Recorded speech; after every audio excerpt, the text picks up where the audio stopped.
Hi everyone, it's Kev's Magpie's YouTube channel. Welcome back to another video on my channel. Today, for you guys, I'm going to do which AFL clubs are under the most pressure for season 2022. If you're returning Kev's Magpies, like, comment, share. If you are new to the channel, like, comment, share and subscribe. Or even if you watch my videos and you haven't subscribed, please hit that subscribe button, please hit that notification button.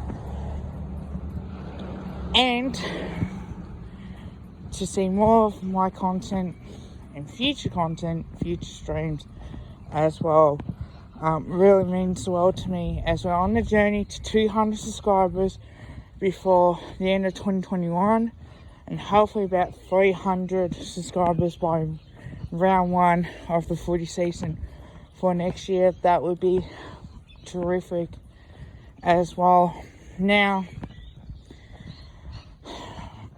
this video and this might include my team. How I do this is simple. It can be on field, it can be off field. Now, the team I'm going to put in here is Port Adelaide. I feel on field they haven't delivered much success. They've been in back-to-back prelims, yes, but they've have a 50% finals record the last 2 years. Now, what's let them down is they've had two bad games. The loss against Richmond, potentially costing them a grand final in 2020 and 2021, where they made it into a prelim, beating Geelong just like they did last year, but getting smacked by the Western Bulldogs. Now, this final series was all about playing as a having that week, or this final series was about having that week off and not having two buys in so many days as well. So I do feel like Port Adelaide are in this because they just haven't performed. They've been top 4 teams, top of the ladder 2020 this year, inside that top 4 bracket, haven't performed. I feel like if they don't start performing, if they don't win the premiership next year,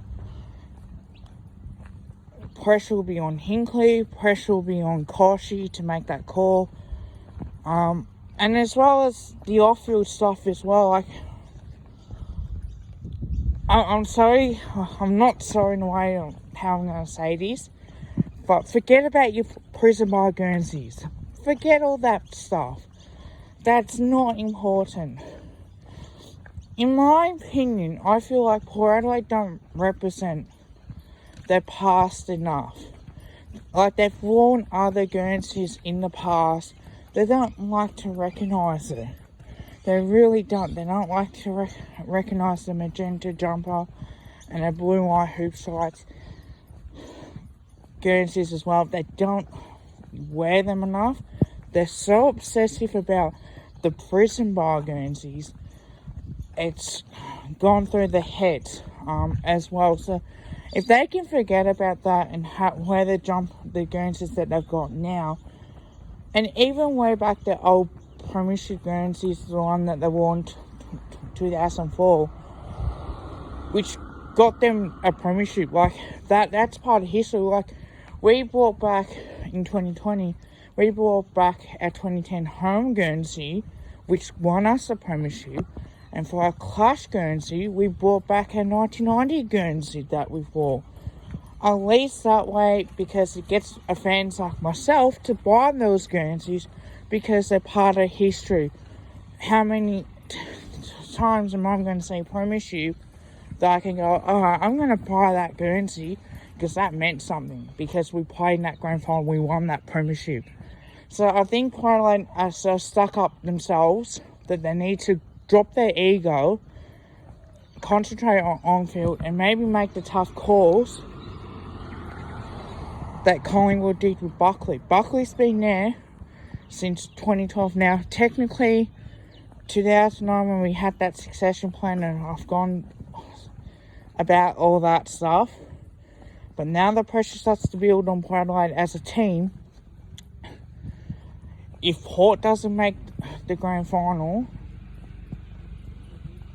what will Port do?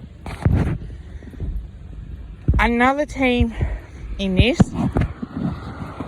are Geelong. Now, Chris Scott took over 2011, won the premiership,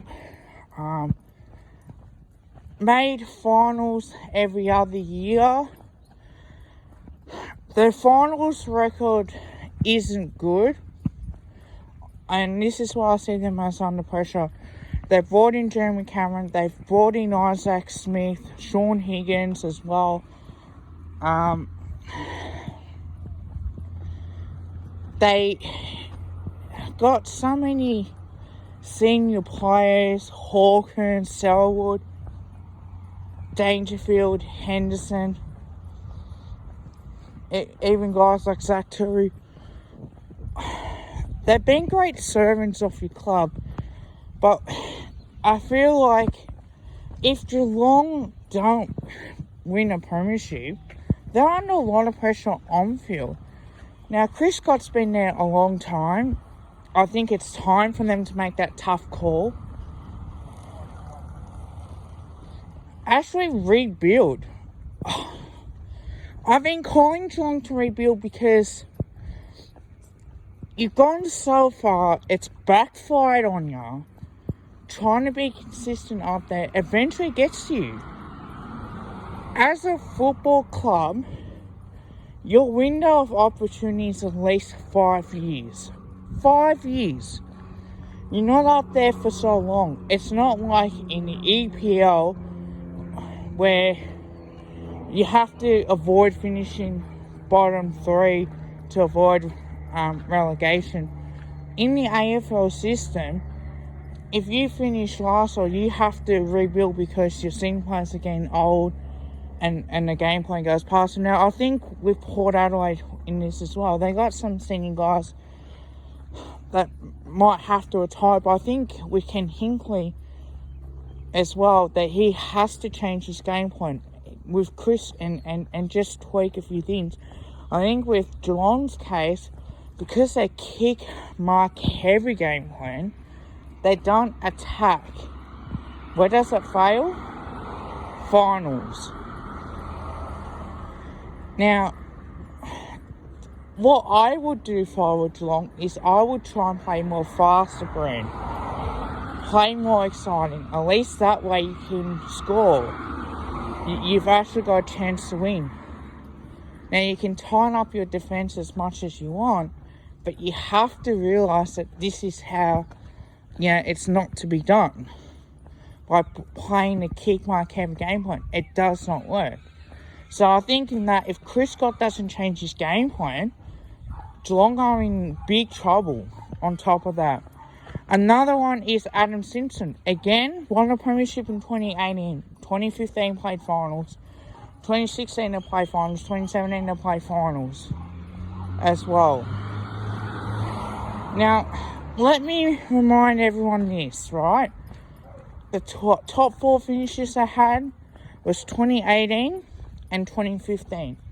Now, between 2016 and 2017, they were outside the top 4, right? They were 6th in the ladder in 2016, where they lost at home. So it's not the first time that West Coast have lost a home final at home. You look back on 2018, they've had 2 home finals. They won that because it was a double chance. 2019, they failed to make the grand final. They finished 5th. They beat Essendon, knocked them out. They lost to Geelong as well. On top of that, 2020, as we know, played us, Collingwood, in the finals, and we beat them. 2021, they missed out on finals. Again, they've been up there for about 5 years now. six years at tops now. Expats will have Port Adelaide, Geelong probably up there again, even West Coast to rise up the ladder and go to and play finals in 2022. I think that it's not going to happen, and I'll tell you why it's not going to happen. The kick mark heavy game plan as well. You got Josh Kennedy and Sean Hearn, they're getting a year older. That the 3-12-4 does work, and this is why with Collingwood as well, you have to have 3 tall defenders. You have to really see that value that, okay, well, the forward line is more of a concern with Kennedy, Darling, Oscar Allen as well. I think the way that they played Oscar Allen has been in the back line when I think he's a forward himself. So I think they haven't learned their lesson enough, in my opinion, to be able to learn, okay, well, we might have to play quicker. If I was Adam Simpson, I'll look at it a different way too on how we can play.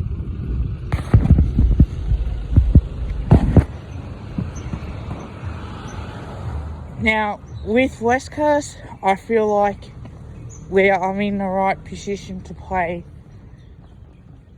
finals, but we need to play quicker.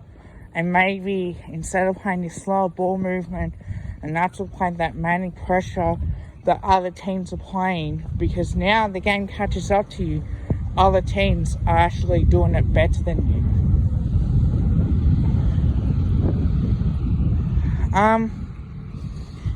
So they're the ones that I picked.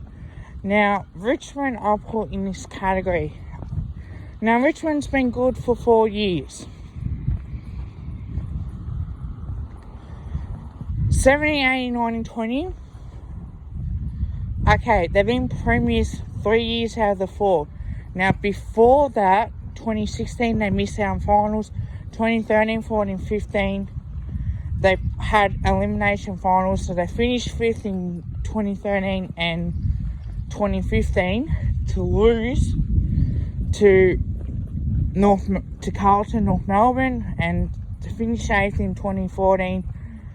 Snuck in the finals and lost to Port Adelaide as well on top of that. As well, I think now Damien Hardwick will be under pressure only because, okay, well, if we can't perform next year, is it time for a rebuild? I think you're going to have to start the rebuild now. And look, Richmond played kids this year due to injuries and all the rest of it, but the problem now is Trent Cotchin stepped down as captain, so I think it's a good time for him because he's been a great captain for the Richmond Football Club. On top of that, Jack Brewer as well. Again, that's a concern.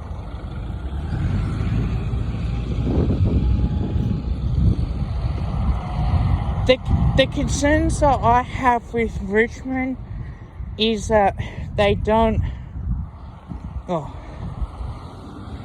that manic pressure that they had, they've lost that hunger.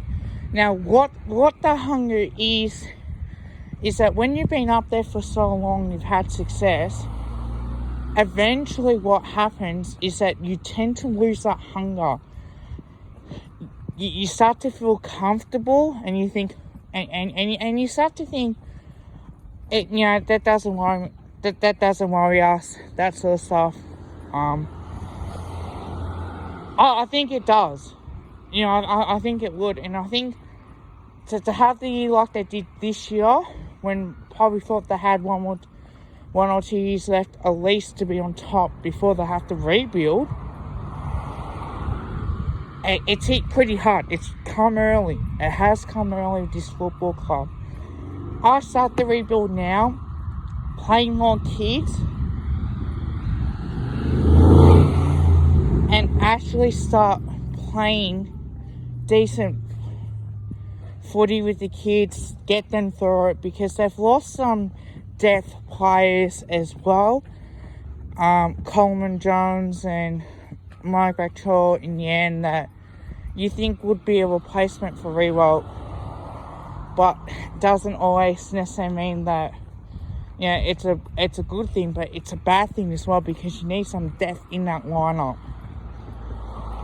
Bridgie and Robbie Tarrant probably helped out their defence, but their forward line to me is a concern. If Lynch and Riewoldt don't fire up for Richmond, that forward line, are they going to be in the same position again? Who knows, but I think they will be. Brisbane Lions is under a lot of pressure. 2 years straight. No. Actually, 3 years straight, may I say this. So, 2019, they made the finals, right? They lost to Richmond at home. They lost to the Giants in the semi-finals. 2020, we know what happened. They beat Richmond and they lost to Geelong in a prelim. Now, 2021, for this year, they made the finals again, and they've lost to Melbourne, and they also lost the semi-final against Western Bulldogs by a point. Now, Chris Fagan is under a lot more pressure. If Brisbane don't get the play well next year, I think this is going to be more underpumped than anything else. I think the way that you look at it now, they're going to have to start performing. The finals record isn't great either. Within that, that's going to be a concern. I think Chris Fagan might be the right man to take them forward and hopefully sneak in the premiership. But if they don't, maybe they might have to make some tough calls. Salary caps is an issue on top of that as well. So I think you might have to look at that from a point of view that we've pushed this list as far as we can. Probably hasn't worked at this stage. Will it work? Question marks that you're going to have to ask and make those tough decisions on top of that. But if it does fail, might have to start that rebuilding in. And I want to see Brisbane Lions do really well. I've got a cousin who's a Brisbane supporter, so for his sake, I want to see them up there, because to have the success that they're having now in playing finals is great, but they're going to have to take that next step as well and start performing. And it seems like a team that you can't trust in finals. They get the job done in home and away, but where does it fail? It fails in the finals, and that's a concern. So if they can't do that, then maybe they're going to have to start that rebuild again on top of that. Another club is under a lot more pressure is Carlton. That's on-field. On-field for Carlton. Now, a shout out to Blue Board, a shout out to Pominos, and a shout out to my Blue Heaven on top of that, and the Carlton faithful there. Look, it might take a year or two to actually get to make finals. It's all about developing. It's all about if they're ready enough to play finals. You don't want to play finals when you're not ready for it, and then you lose. So I think with that, is a little bit of a concern that they've gone this far. That they sacked T. Now they've gone in for Michael Voss. My concern is, from a supporter point of view, is that what happens if they don't make finals next year? Are they going to sack him after 1 year? Are they going to sack him after 2 years?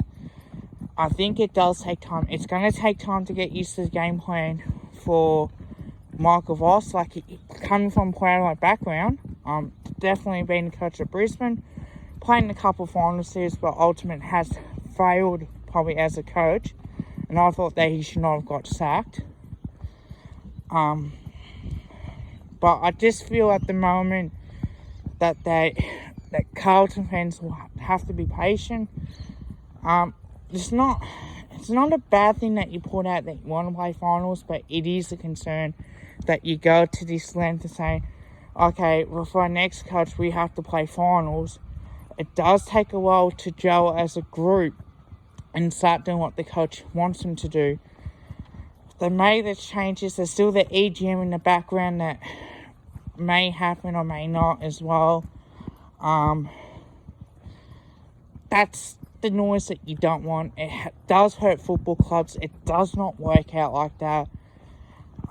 It's just too much of a costly risk, and we'll definitely see basically on that, on top of that, as much as possible. I just think they may not be ready yet to take that next step, but it might take him another year. It might take him to 4-6 weeks to get used to Mark Voss. So you can train it all you like, but the problem is you're going to have to come up against teams, and when teams and Carlton boards and Carlton members start getting frustrated when they are 0-2 to start the season, and that's when the pressure does come onto the Carlton Football Club. They're one of the biggest clubs in the land, got no doubt on that. But the way I see it, I don't think they're ready yet. I think it takes another year or two at least to try and get that success as much as possible. Another club is under a lot more pressure. I'm going to be harsh on this. The Gold Coast Suns. I think they're not ready yet to play finals. As much as I think they need to, they've had this opportunity, they need to really start taking it and really start showing how they can perform as a team. Because the Gold Coast Suns are that, a young team, they keep losing players, and they've had players that come in for experience, yet it hasn't quite working out that way, hasn't it? So you're going to have to work on other things on top of that you can see as a chance to develop. But when are we going to see it from the Gold Coast Suns' point of view that they can enjoy this and all the rest? Like, when are we going to see that game day as well? I don't know if we are going to see it or not. So I think with that, I'm going to have to look up and see whether or not the Gold Coast Suns are ready to take that next step. They're going to have to start the season well, and they're also going to have to start the season stronger late in the season. All teams are going to have to drop off, but it's all about how you respond from that as well. That's another way of putting it.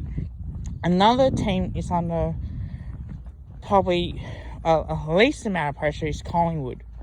Now, the reason why I put my boys in here is the off-field stuff. It's not the on-field, it's the off-field stuff. Now, I have spoken about this numerous times, right? We've got an AGM.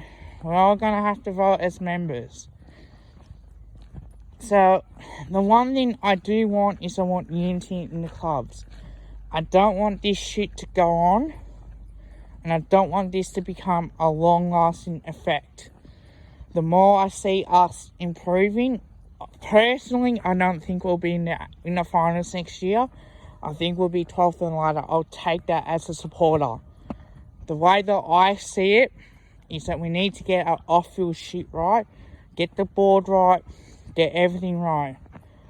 I don't want to see us fans, and as well as the off-field, the whole drawn to go situation. Now, I will come on to that. I will have my say on this one. I don't want to have any off-field that the supporters going, sack the board, blah, blah, blah. That bullshit stops. That bullshit stops. I don't want to hear that anymore. This is enough talks. And again, as a supporter, as a member, I don't give a shit what happens on the board. I don't care who they back for. As long as they represent... Sorry about that. As long as they represent us, that's all it matters to me. All that matters for me is to make sure that they make the right calls, the right decisions. Are they going to make mistakes? Yes, they are. I want to know what we stand for as a club and what we're going to do.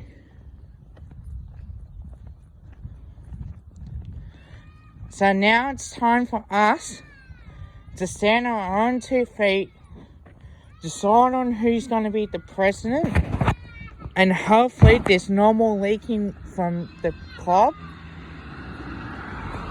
and we can all just have a good time, get through this period, make sure we get our chances right, make sure that we can perform as well. And also, I backed the club. Also, on the side note, I backed the club's decision to stand down Jordan De Goey. I stand with Geordie, or I stand with Jordan, or I stand with De Goey. I'm not going to put up with this. I'm not going to put up with this. The facts are, he has let us down. Members, supporters, he's let the club down. These misdemeanors, drink driving, and we've already lost a sponsor with that one. We've already lost a sponsor due to one of our players who got done for drink driving. We used to have Lipo 5. Why? We lost it because of players' bad choices. We can't stand for bad choices, bad decisions by the clubs. Jordan De Goey, whatever happens in his court case,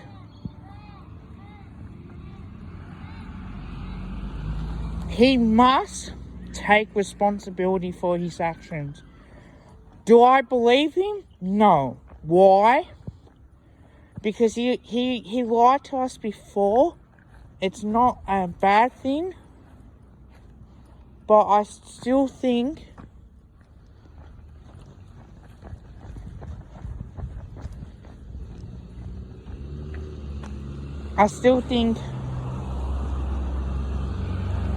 he needs to work on his behaviour and work on not getting drunk as possible.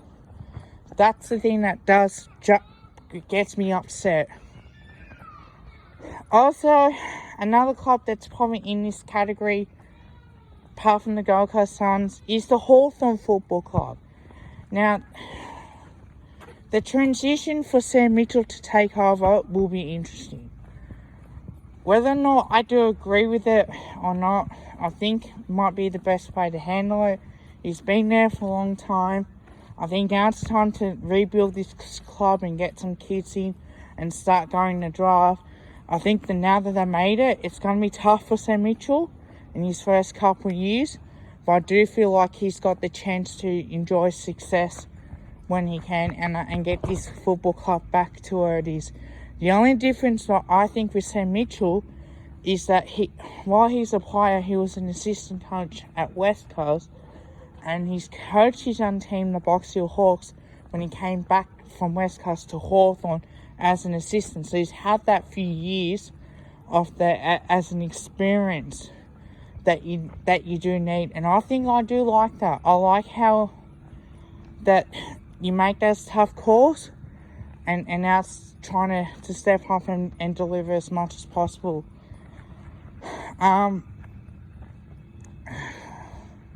Another team that potentially might be under a lot of pressure is St Kilda.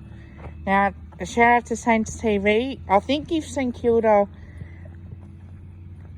show what they can do, but they don't perform that consistently well this year, I think next year they're going to have to start playing better and absolutely start having that good defense and playing consistent football week in, week out. Until they start showing that on field and they start showing that training and all the rest, it is a big step. So I do think now, if you want to have success, it's the way that you got to go about it. So I think with that as well, other than that, I don't think there's many teams that are under pressure for 2021. I don't think we're under pressure on field. I think it's the off field that I'm more concerned about. But let me know what you guys think in the comments below. Like, comment, share, and subscribe. Tell your family, tell your friends, tell your neighbours. Go to the pies. I'll see you back with another video. Bye for now.